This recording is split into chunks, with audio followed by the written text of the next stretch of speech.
E aí galera, tudo bem? Eu tenho que tentar pela 10ª vez começar esse vídeo. Tá foda, puta que pariu. Prova da FUVEST 2018, que eu havia prometido pra vocês, fazer a correção da prova. Separei as questões, vou tentar fazer tudo corrido, ver se não fica muito extenso o vídeo, mas até que se ficar extenso eu acho melhor, porque não tem que ficar procurando questão por questão. Então dá pra vocês verem aí tudo direto. Espero que ajude vocês, né, a estudar, para ver as questões, o conteúdo, e relembrar alguns conceitos que vocês devem ter. A primeira questão é de probabilidade, tá? Então, a primeira coisa que vocês têm que ter em mente é justamente a fórmula, né, da probabilidade. Então, a probabilidade de um evento A é evento dividido pelo espaço amostral, certo? Essa é a primeira coisa que vocês têm que lembrar, que é justamente só essa fórmula que nós vamos usar nessa questão, e interpretação, lógico, né? Primeira informação que ele dá aqui, ele fala que nós temos bolas amarelas, brancas e vermelhas, e a probabilidade de retirar uma bola vermelha dessa urna é o dobro da probabilidade de retirar uma bola amarela. Então eu posso falar que a probabilidade de tirar uma bola vermelha é o dobro de tirar uma bola amarela. Então chamei de PV a probabilidade de tirar uma bola vermelha e PA a probabilidade de tirar a bola amarela. Como o espaço amostral nessas duas probabilidades não vão se alterar, porque o espaço amostral é o total de bolinhas, né? Então o que vai mudar é justamente o seu evento. Então eu posso falar que a quantidade de bolinhas vermelhas é o dobro de quantidade de bolinhas amarelas. Então eu posso falar que V é igual a 2 vezes o A, certo? Aí eu venho para a segunda parte da questão. A segunda parte fala que se forem retiradas 4 bolas amarelas dessa urna, a probabilidade de retirar a bola vermelha passa a ser meio. Então agora o meu evento ainda é tirar uma bola vermelha, tá? Então a minha probabilidade, vou chamar ela de PV, que é a probabilidade de tirar a bola vermelha. PV é igual a V dividido o espaço amostral, esse V é a quantidade de bolinhas vermelhas. O espaço amostral seria a quantidade de bolas amarelas, brancas e vermelhas, soma das 3. Só que na amarela ele retirou 4. Então aqui eu não vou ter amarelas, eu vou ter amarelas menos 4, mais as vermelhas, mais as brancas. Isso aqui tudo vai ser igual a meio. Que ele falou que esse é o resultado, certo? Aqui vocês podem fazer uma multiplicação cruzada, né, tipo regra de 3. Então eu posso falar que 2V é igual a menos 4 mais V mais B, certo? Aí eu venho para a terceira parte do enunciado, que ele fala que se forem retiradas 12 bolas vermelhas nessa urna, a probabilidade de retirar uma bola branca passa a ser meio. Então a probabilidade de tirar uma bola branca vai ser meu evento, são as bolas brancas. Só que agora eu retiro as bolas vermelhas. Então vai ficar vermelho menos 12, que eu retirei, mais as brancas, mais as amarelas. Tudo isso é igual a meio. Posso fazer novamente uma regra de 3 aqui, né? Multiplicar cruzado. Vai ficar 2B é igual a V menos 12 mais B mais A, certo?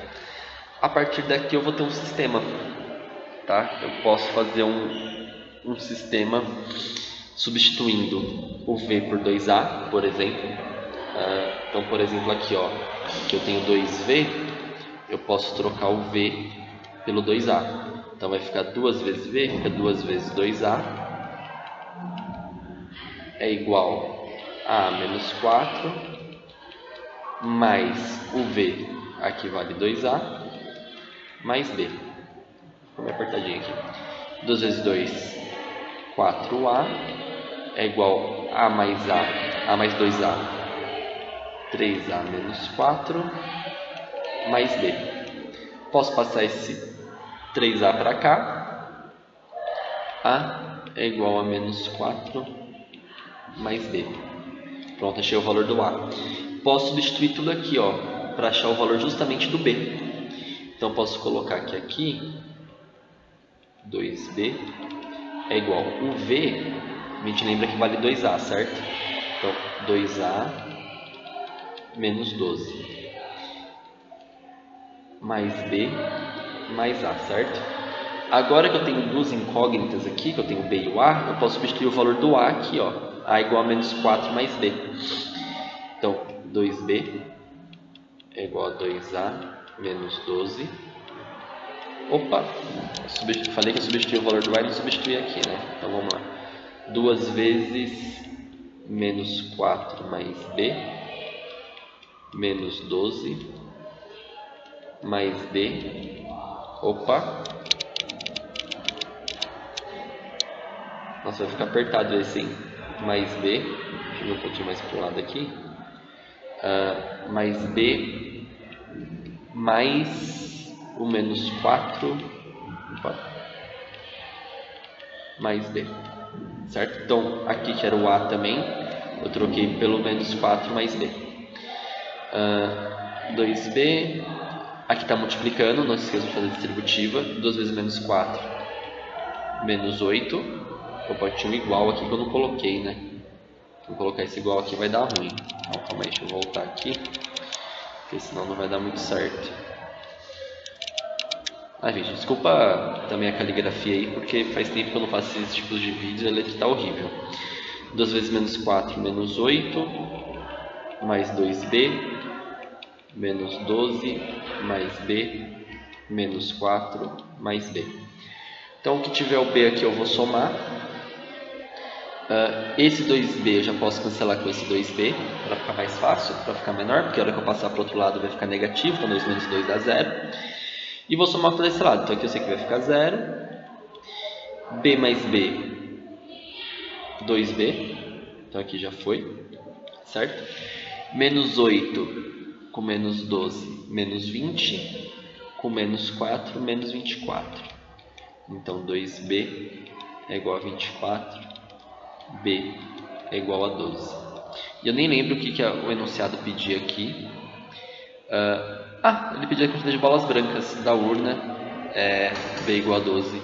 Então a gente já achou a alternativa C, é a correta, certo? Já chama as bolinhas brancas, correto? Espero que tenha ficado bem fácil de vocês entenderem aí. Nossa, ficou zoado aqui. Aqui está a resolução, tá? Acho que ficou meio bagunçado, né? Tentar melhorar ali nas próximas ali. Beleza? Então agora vamos para a próxima questão. A próxima questão ele fala de função. Então ele pede para a gente colocar a alternativa que melhor se adapte à função gof. A função gof é uma função composta, né? Então quando ele fala gof, é a mesma coisa que g de f de x, ou seja, você colocar o f dentro do g. A minha função g, a g de x, é log de x na base 10. Como eu vou colocar o f dentro de g, eu vou pegar essa minha função f e colocar aqui no lugar do x. Eu vou trocar, certo? Então aqui, por exemplo, eu vou pegar gof é igual a log de meio vezes 5 elevado a x, certo? Essa vai ser minha função a partir de agora, que é a minha função gof, e eu vou trabalhar em cima dela. Para ficar mais fácil, para analisar qual gráfico vai ser, essa minha função aqui eu vou usar as propriedades de log, que é a primeira propriedade que eu posso dar aqui é da multiplicação. Se tem uma multiplicação, ele vai virar uma soma. Então ficaria aqui log de meio mais log de 5 elevado a x, certo? Acho que aí tudo bem, né? Sem problema nenhum. A segunda propriedade que eu posso usar aqui é a regra do tombo, passar esse x aqui para frente multiplicando. Então fica log de meio mais x vezes log de 5. Cheguei nisso aqui. Essa daqui é minha função gof. E a partir daqui eu vou fazer análise para ver qual gráfico se adapta melhor a essa função, tá? Aqui o que vai acontecer? A minha função, ela é uma função crescente, certo? Ela é uma função crescente, da qual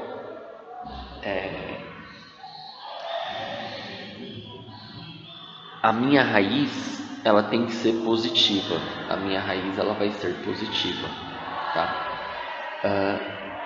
E além dela ser uma função crescente, ela é uma função do primeiro grau, porque esse log de meio, por mais que a base aqui seja 10, ela é uma função, isso aqui é um valor único, é uma constante, log de meio na base 10. O log de 5 na base 10 também é uma constante. Como o meu x aqui é a minha única variável, o expoente dele é 1, ele vai ser uma função de primeiro grau, certo? Como vocês podem ver, todas as alternativas aqui são do primeiro grau. Como o x aqui ele está positivo, tá? Ele está positivo, ele vai ser uma função crescente, ele não pode ser uma função decrescente. Então, a e, que é uma função constante, você já anula. A b e a c, você também já anula, certo? Aí você vai analisar qual delas que melhor vai se adaptar. Aqui, acho que até antes da gente fazer isso, acho que a melhor coisa, até melhor, aqui eu tenho que tirar esse log de meio aqui também, tá? Ou não, nem precisa, vocês lembrarem o seguinte, acho que, eu não sei se vocês vão lembrar disso, esse log de meio, ele é um valor negativo, tá? Ele tem que ser negativo, esse valor de log de meio. Como ele é negativo, esse log de meio, o que vai acontecer com ele? Ela vai se tornar uma função em que a raiz é positiva. Como é que eu vou mostrar isso para vocês? O log de meio é log de 1 menos log de 2, certo? Esse é o log de meio, mais x vezes log de 5. Por que é 1 menos log de 2? Por causa que aqui é uma divisão. Se na multiplicação vira-se uma soma no log, na divisão vira-se uma subtração. Então log de 1 menos log de 2, certo? Log de 1 na base 10 é 0, menos log de 2 mais x vezes log de 5. Então eu posso falar que menos log de 2 mais x vezes log de 5. Aí o que acontece? Essa minha função aqui, ó, como vocês podem ver, como eu tenho esse valor negativo, se eu fosse achar a raiz dessa função, o que é a raiz de uma função? É você igualar a sua função a zero, certo?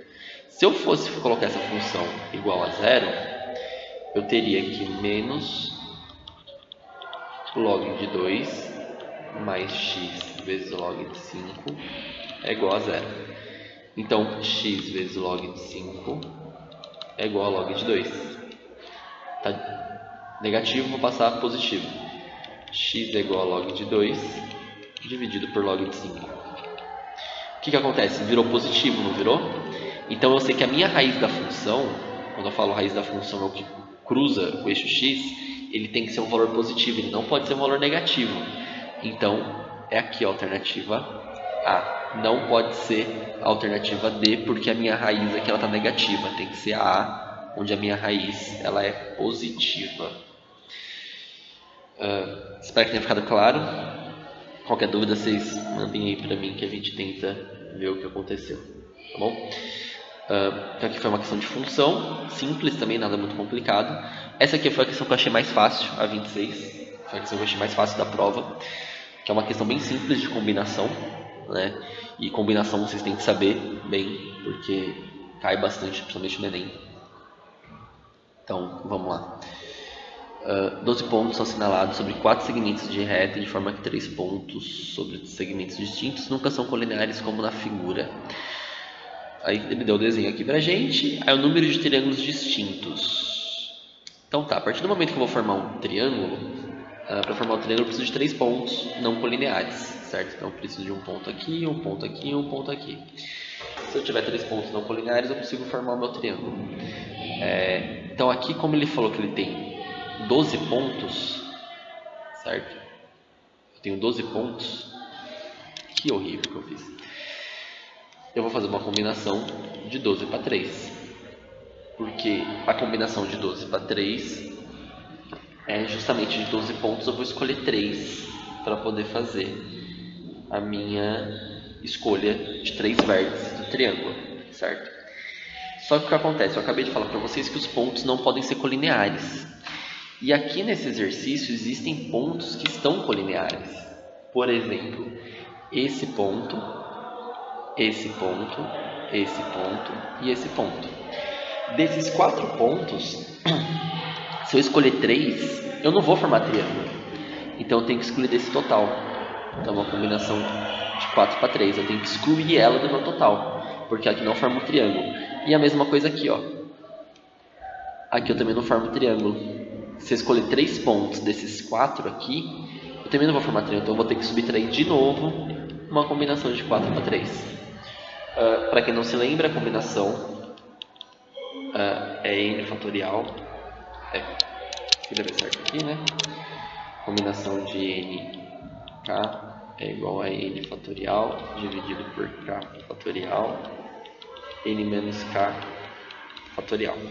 Essa é a fórmula da combinação, que é o que a gente vai usar aqui para responder. Nossa, eu não fiz essa combinação, vou ter que fazer agora. Então a combinação de 12 fatorial vai ficar 12 dividido por 3 fatorial, 9 fatorial, que é o 12 menos 3. Menos combinação de 4 fatorial, 3 fatorial, 4 menos 3, 1 fatorial. Isso aqui eu vou fazer vezes 2 porque tem outra aqui igual, certo? O 12 fatorial a gente não vai fazer 12 até o 1, né? A gente faz 12 vezes 11 vezes 9, não, opa, vezes 10, né? Vou 10 vezes 10 vezes 9 para o 9, porque no 9 eu posso cortar esse com esse, simplificar para ficar mais fácil, certo? O 3 fatorial é 3 vezes 2 vezes 1, que é 6. Não é 6, nossa gente, que erro. Aqui é 2. 10 vezes 11 dá 110, vezes 2, 220. Nossa, que erro absurdo. 220 menos 4 fatorial e 3 fatorial, a combinação de 4 para 3 vai dar 4. 2 vezes 4, 8. Então 220 menos 8, 202 triângulos. 212. Nossa, gente, hoje tá foda, hein? 212. Tchau. Alternativa D. Nossa, desculpa aí, gente. Essa daí foi foda. Próxima questão. Essa também. Eu achei essa mais fácil do que até de combinação, para falar a verdade. Porque essa de diagrama de Venn, conteúdo lá de 9º ano, sei lá. Ela é bem simples. E ela fala o seguinte: dentre os candidatos que fizeram prova de matemática, português e inglês no curso, 20 obtiveram nota mínima para aprovação nas 3 disciplinas. Além disso, sabe-se que 16 obtiveram nota mínima, 16, 12, 5, 3, revelando todos os dados. Aí ela quer saber a quantidade de dados que participaram do concurso. Então aqui, como ele já deu 3 matérias, né, uma matemática, português e inglês, e quer saber a quantidade de pessoas, a gente já pode pensar no diagrama de Venn. Deixa eu fazer maior aqui, porque senão vai ficar estranho para escrever. Estranho para uma bexiga. Certo? Então aqui a gente pode colocar matemática, português, matemática e inglês. Diagrama de Venn a gente começa sempre pelo centro, certo? Então, ou seja, é o encontro das 3 matérias, que é a última informação que ele dá aqui, português, matemática e inglês, que são 2 pessoas. Depois a gente vai colocando os outros dados, lembrando que você tem que tirar a repetição. Então, por exemplo, se 7 não obtiveram nota mínima em português e inglês, que é aqui português e inglês, na verdade foram 5, porque eu já tenho 2 aqui dentro. Se 3 não tiverem matemática e inglês, na verdade é 1. 5 não tiverem matemática e português, então na verdade são 3. Feito 3 mais 2 vai dar 5. Quando eu venho para os somente das matérias específicas aqui, português, matemática e inglês, eu também tenho que excluir todos. Então aqui, por exemplo, que era 12, nota mínima em inglês, então aqui não vai ser 12. Eu vou ter que tirar o 5, o 2 e o 1. 5 com 2 dá 7, mais 1 dá 8. 12 menos 8, 4. Em matemática eram 14. 14 tiram 6, fica 8. E 16 em português. 16 tira 10, fica 6. Só que aí você também tem que lembrar que 20 obtiveram a nota mínima para aprovação. Esse aqui foram as pessoas que não obtiveram a nota mínima para aprovação. 20 tiveram. Então aqui no meu universo, né, todo o meu universo aqui, eu tenho... Opa, nossa, ficou horrível isso. Eu tenho 20 pessoas aqui fora. Para saber o total de pessoas, eu vou ter que somar tudo. Então vai ficar 6 mais 8. Deixa eu colocar um pouquinho para cá. 6 mais 8, mais 4, mais 3, mais 2, mais 5, mais 1 e mais 20. Então eu somo exatamente todos os números que estão dentro do diagrama de Venn, que é quem não passou no concurso, e mais as pessoas que passaram. Agora a questão 30. A questão 30 fala de uma função, também exercício de função. Esse daqui não tem cálculo, ele é mais o conceito de função que vocês têm que saber. Então ele fala, admitindo que a linha pontilhada represente o gráfico de uma função seno e que a linha contínua representa a função a vezes seno de b vezes x. Segue que, aí ele fala do o alfa tem que ser maior que 0, maior que 1, igual a 1, por aí vai. E o beta também, ele dá as alternativas ali de maior, menor, igual. Então o que a gente tem que lembrar é principalmente do período e da imagem de uma função. A partir do momento que ele falou que a minha função pontilhada é o f de x igual a seno de x. Opa, tá difícil aqui, hein, gente? Desculpa aí. Aqui. F de x igual a seno de x, certo? Aqui eu tenho que lembrar que a minha imagem, né, ela vai ser do menos 1 ao 1, certo? Como a linha contínua, você pode ver que o ponto máximo e mínimo dela, que é a imagem, vai estar menor do que da linha pontilhada, então quer dizer que esse alfa que está aqui, ele tem que ser um número entre 0 e 1. Porque se ele for um número maior que 1, a minha imagem daria, por exemplo, se fosse o alfa fosse 5, ia dar menos 5 e 5. Ele ia ficar um gráfico muito grande. E negativo também, não ia alterar em nada. Então ele tem que ser um valor numérico decimal. E entre 0 e 1, tá? Então aqui só pode ser entre 0 e 1, a gente só tem a alternativa D, E e temos também a A. Certo? Agora a gente vai analisar o beta para ver qual das três alternativas vai se encaixar melhor. O beta, que é o valor que vai aqui multiplicando x, ele altera o meu período. Certo? O que é o período? O período é 2π dividido por k. Certo? Período é onde a sua função começa. Eu vou até trocar de cor aqui. Calma um pouquinho. Vamos pegar uma outra cor. O período é onde a minha função começa e aonde que ela vai se repetir, certo? Por exemplo, ela começa aqui, aí vai minha função, vai, e para aqui. Essa é a pontilhada. Esse é o período dela. Na outra função, o que vai acontecer? Na contínua, ela começa aqui, vem, e para aqui. Esse é meu período. O período da contínua é bem maior do que o período da linha pontilhada. A pontilhada é mais espremida, que é o período de 0 a 2π, que é o de uma função seno comum, de 0 a 2π o período, porque no caso aqui o meu k, nesse caso, vale 1, certo? Qual o valor que eu vou colocar para o beta para esse período ele aumentar? Se eu colocasse, por exemplo, uma função f de x seno de 2x, por exemplo, o meu período ele seria 2π dividido por 2, que é o valor que está aqui. O período seria π. Ele ia dar um período menor e não maior. O período ele é inversamente proporcional ao valor que eu coloco aqui. Se eu colocar um valor aqui muito alto, o meu período ele vai ficar cada vez menor. Então eu tenho que fazer ao contrário. Para mim aumentar o meu período, tem que colocar um valor pequeno. Ou seja, novamente o beta também tem que ser entre um valor entre 0 e 1. Ele não pode ser maior que 1. Então ele só pode ser a alternativa A. Beleza? Nossa, eu gostei do verdinho, acho que eu vou ficar com o verdinho, hein? Próxima questão, 31. A 31 é uma questão de juros, juros de porcentagem. Então, Maria quer comprar uma TV que ela está sendo vendida por R$ 1.500 em 3 parcelas. 1.500 em 3 parcelas. O dinheiro que Maria reservou para essa compra não é o suficiente para pagar à vista, mas descobriu que o banco ofereceu uma aplicação financeira que rende 1% ao mês. Então, 1% AM, certo? Após fazer o cálculo, Maria concluiu que se pagar a primeira parcela e no mesmo dia aplicar a quantia restante, conseguirá pagar as 2 parcelas que faltam sem ter que colocar nem tirar um centavo sequer, certo?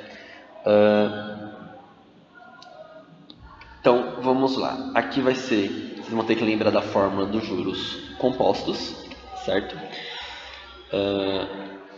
Que aí vai ser montante é igual a capital vezes 1 mais a taxa elevado ao tempo. Nossa, esse 1 mais a taxa aí ficou horrível, hein? Aqui é 1 mais a taxa elevado ao tempo. A primeira parcela ela teve que pagar no ato, certo? Então ela foi aplicar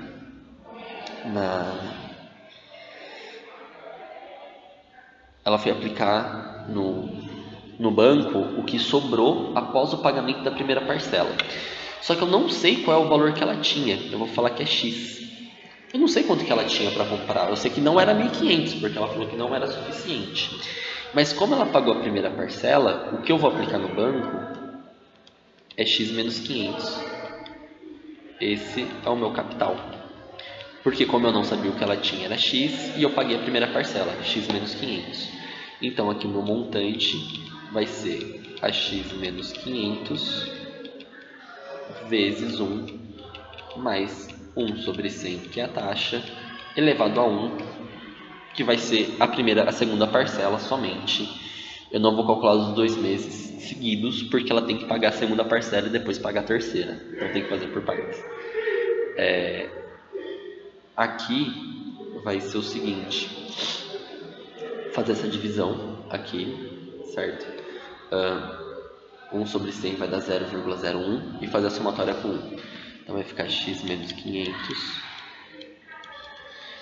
vezes 1,01 elevado a 1 vai dar isso aqui mesmo, não vai mudar, certo? Então meu montante, deixa eu fazer aqui embaixo, que depois ali eu faço outro, que a gente vai ter que guardar esse. Aqui meu montante vai ser 1,01x menos 505, certo? Esse aqui era o dinheiro que eu tinha depois de um mês de aplicação do meu dinheiro. Só que depois ela teve que tirar mais R$500. Isso aqui é no segundo mês. Eu paguei a primeira parcela, então eu tirei 500. E agora eu vou pagar a segunda parcela. Então, a partir do momento que eu pago a segunda parcela, o meu capital, que era isso aqui, eu vou ter que excluir 500 disso. Então vai ficar 1,01x menos 505 menos 500, porque eu paguei a segunda parcela, certo? Aí eu vou ver quanto que isso vai me sobrar. A partir do momento que eu paguei a segunda parcela, o dinheiro restante, que é justamente o resultado disso aqui tudo, que eu excluí a segunda parcela, então fui lá no banco, tirei R$500 para pagar a parcela, e o restante eu ainda vou voltar a aplicar para poder pagar a terceira parcela. Então esse daqui eu vou ter que multiplicar de novo por 1,01, que é a minha taxa, certo? Só que a diferença agora é que justamente eu sei que tudo isso, toda essa multiplicação aqui, ela vai ter que ser suficiente para eu pagar a terceira parcela. Então ela tem que ser igual a 500, porque ela tem que ser suficiente para pagar a terceira parcela, certo? Então vai ficar 1,01x menos 1.005, certo? 1005. Tudo isso aqui eu multiplico por 1,01 igual a 500. 1,01 vezes 1,01 vai dar 1,0201x menos 1015,05, que é igual a 500. Está negativo, está subtraindo, eu passo para cá somando. 1,021x é igual a 1515,05. Está multiplicando, passa dividindo. X é igual a 1515,05 dividido por 1,0201. Aí o x vai ser igual a 1485,20, que aí seria a alternativa C. Então eu tinha na mão, antes de comprar a televisão, eu tinha 1485,20 para pagar as parcelas, e fazendo essas aplicações sucessivas eu conseguia pagar a parcela sem acrescentar dinheiro nenhum, somente com os juros. Tudo bem? Essa aqui eu acho que ficou meio complicadinha de entender, né? Mas espero que ajude vocês aí. 33, uma questão de área, né? Questão assim bem simples, mas por não envolver números, muita gente acaba ficando meio perdido porque não tem número nessa questão, né? Então aqui vai ser o seguinte, aqui ele fala que tem um quadrilátero inscrito numa circunferência, a diagonal é o diâmetro da circunferência, ele deu o ângulo x e o ângulo y, e ele quer saber a área da parte pintada. Primeira coisa que vocês têm que lembrar é que a partir do momento que eu tenho um diâmetro aqui e eu formo um triângulo com esse diâmetro, o diâmetro é minha hipotenusa, e aqui obrigatoriamente eu tenho um ângulo de 90 graus nos dois, certo? Como aqui eu coloquei aqui eu coloquei não. Se vocês olharem nas alternativas, eu tenho seno, seno e cosseno. Tenho só isso, certo? Então eu vou ter que trabalhar com seno e cosseno, não tem jeito. Então seno e cosseno. Vou partir daqui a ideia inicial de fazer o exercício. Como ele quer saber a área pintada, né, essa área aqui de fora, o que eu tenho que lembrar é que eu posso pegar a área do círculo e subtrair as áreas dos triângulos, certo? Então se eu fizer isso aqui, a área do círculo menos a área do triângulo, eu vou ter essas áreas pintadas aqui de fora. Vamos chamar esse triângulo aqui de triângulo 1 e de triângulo 2, certo? A área do triângulo, vocês vão ter que lembrar que é base vezes altura dividido por 2. Eu vou usar essa fórmula porque justamente aqui já tem a minha base e a minha altura, que é onde forma o ângulo de 90 graus, são os meus catetos. Como ele falou que essa circunferência é de raio 1, eu sei quanto que vale o meu diâmetro. O meu diâmetro é justamente 2, né? Então eu sei que do meu círculo, o diâmetro é igual a 2, que é justamente essa linha aqui, ó. Essa linha vale 2, certo? Então eu vou desenhar o triângulo 1 aqui. Aqui tem um ângulo de 90, aqui tem o 2 e aqui tem um ângulo x. Eu preciso achar esse lado e esse lado. Vou chamar aqui de A e aqui de B, certo? Então eu vou usar a fórmula do seno. Se vocês se lembram bem, seno é cateto oposto sobre hipotenusa. Cateto oposto sobre hipotenusa. Eu vou achar o valor do meu A. Então vai ficar o seguinte: seno de x é igual a A sobre 2. Então A é igual a 2 vezes seno de x. Correto? Para achar o valor do B, eu vou fazer cosseno, que é cateto adjacente sobre hipotenusa. Então cosseno de x é igual a b sobre 2. Então, vou colocar aqui b.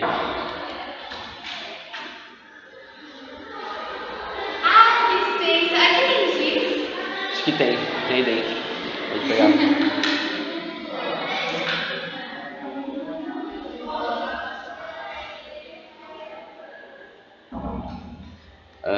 Aqui, para achar o valor do b, então vai ficar b, só multiplicar em cruz aqui, né? Fazer uma regra de 3, b igual a 2 cosseno de x. Então, a área do triângulo 1, base, vezes altura, dividido por 2. 2 vezes 2, 4. 4 seno de x cosseno de x sobre 2. Aí o 4 dá para dividir por 2, vai ficar 2 seno de x. Deixa eu colocar aqui. Vai ficar 2 seno de x cosseno de x. Essa é do triângulo 1. Do triângulo 2, como é que vai ficar? O que muda aqui vai ser o y. Se vocês olharem bem no desenho, o triângulo vai ser mais ou menos isso aqui, certo? Aí aqui eu tenho um ângulo y. Esse aqui é meu diâmetro, que vale 2. Eu posso chamar isso aqui de, sei lá, de... ai meu Deus, C e D. Vou colocar C e D, por exemplo. Para calcular a altura, eu também vou usar o seno.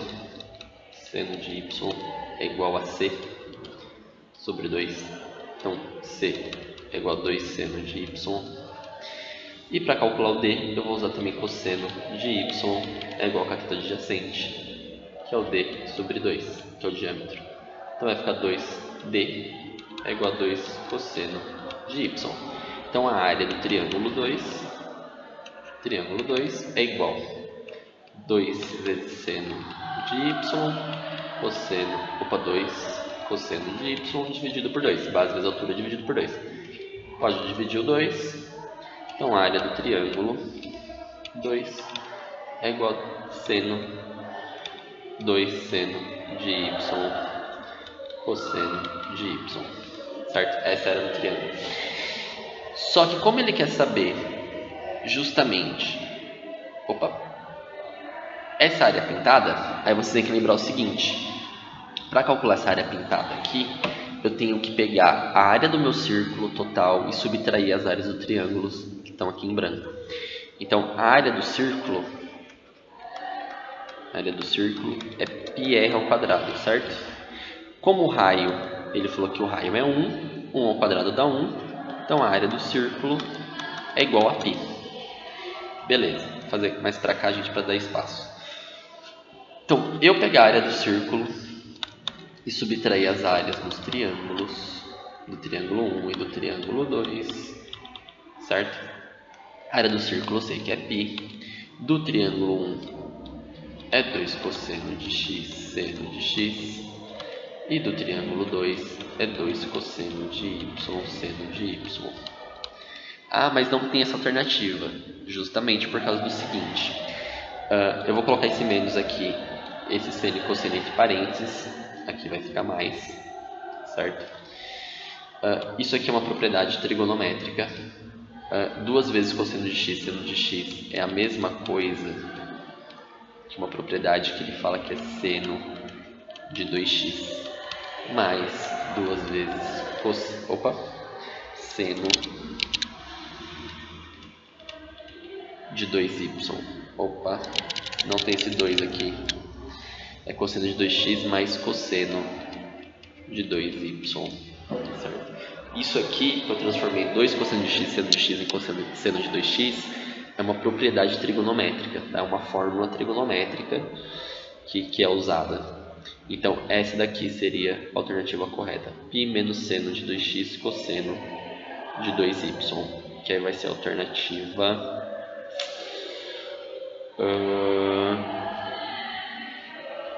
vai ser a alternativa B, certo? Que vai ficar π menos seno de 2x seno de 2y. É a alternativa B. Eu nem deve ter colocado parênteses lá atrás, né? Eu coloquei o parênteses, eu não sei porquê. Mas aí aqui vai ser a alternativa B. Ufa, vamos lá. Última questão, gente. Última. A última questão, um exercício assim, um pouquinho complicado, mas nada demais. Dois atletas correm com velocidade constantes em uma pista retilínea, partindo simultaneamente de extremos opostos, A e B. Então, uma pista retilínea, A e B. Um dos corredores parte de A e chega em B e volta para A. O outro corredor parte de B, chega em A e volta para B. Os corredores cruzam duas vezes, a primeira vez a 800 metros de A. Então vamos começar aí. A partir do momento que eu tenho um corredor, deixa eu trocar de cor aqui, vou pegar uma outra cor aqui. A partir do momento que tem um corredor, ele sai do ponto A e o outro corredor sai do ponto B. Eles se cruzam, vamos supor que aqui, ó, aqui é o ponto de encontro deles. Esse ponto está justamente a 800 metros de A. Se eu falar que a minha pista inteira, essa minha pista inteira retilínea, mede D, por exemplo, ou mede X, o que vocês quiserem, coloquei D de distância, esse pedacinho aqui, daqui até aqui, vai ter D, que é menos, tá? Menos, deixa eu arrumar. D menos 800, certo? Acho que até aí sem nenhum problema. Como ele falou que os dois corredores estão em velocidades constantes, certo? As velocidades dos dois são iguais. Vai acontecer, não, são iguais não, as velocidades elas não se alteram, tá? Elas são constantes. Então eu posso falar que 800 dividido pela velocidade do corredor 1 é igual a distância menos 800 dividido pela velocidade do corredor 2, certo? Aí o que eu posso fazer? Eu posso fazer uma simples troca aqui, ó. Eu posso falar que V2 sobre V1 é igual a D menos 800 sobre 800, certo? Posso fazer isso daqui. V2 sobre V1 é D menos 800 sobre 800. Acabou-se aí. Segunda informação que ele deu, os corredores cruzam-se duas vezes, a primeira a 800 metros de A e a segunda vez a 500 metros de B. Então, se eu tiver de novo a pistinha aqui bonitinha, vou pegar aqui. Esse é o segundo ponto de encontro, tá?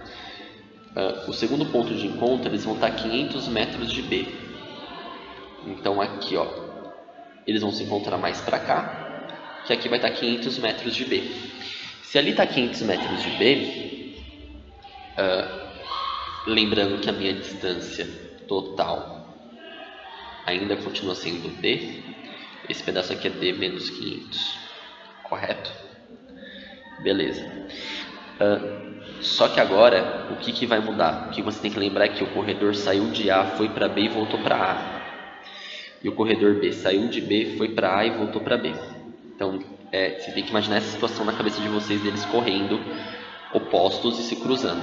Então, a primeira que eles saíram correndo, o A saiu daqui e o B saiu daqui. Aí eles se encontraram aqui. Aí quando o A chegou no B e o B chegou em A, eles voltaram e continuaram se encontrando aqui, voltaram a se encontrar aqui. Só que aí o que vai acontecer? A distância que o corredor 1 percorreu aqui foi a distância ao corredor A. Ele saiu do ponto A, chegou até em B, então ele percorreu D. E percorreu mais esse trajeto na volta quando ele estava voltando para A. Então ficou D mais 500 dividido pela velocidade 1. O corredor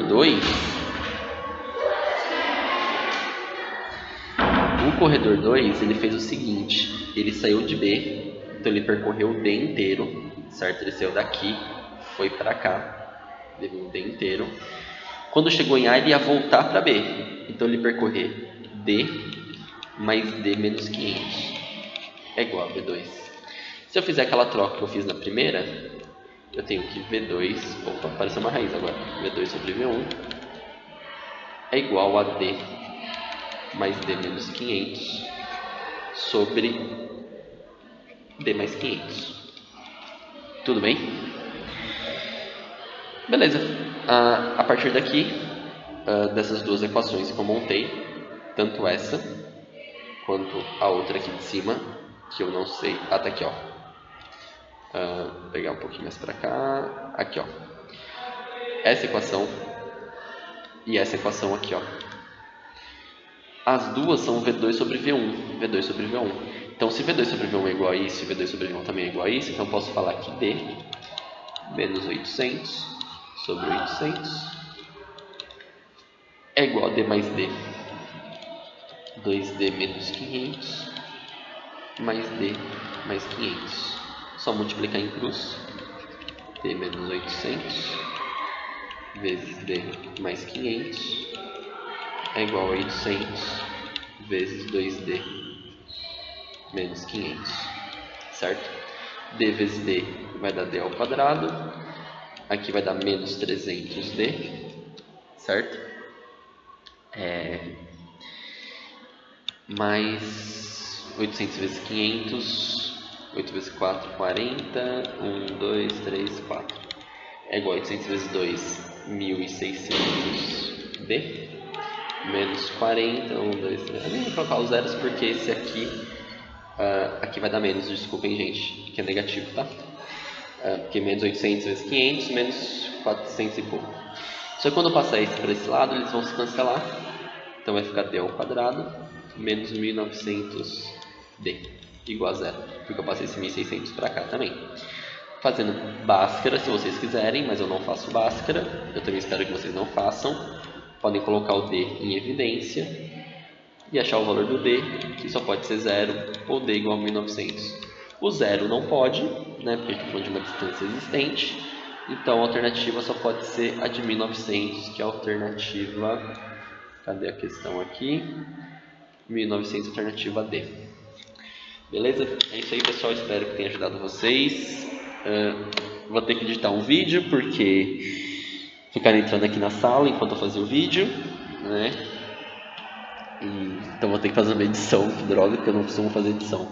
Mas espero que tenha ajudado vocês aí. E qualquer coisa vocês deixem as dúvidas, aproveitem para vocês verem os conceitos. Vocês podem ver que não estava uma prova muito difícil, né? Ela estava mais conceitual, acredito eu. Tinha questões mais de conceito em si do que cálculos mirabolantes.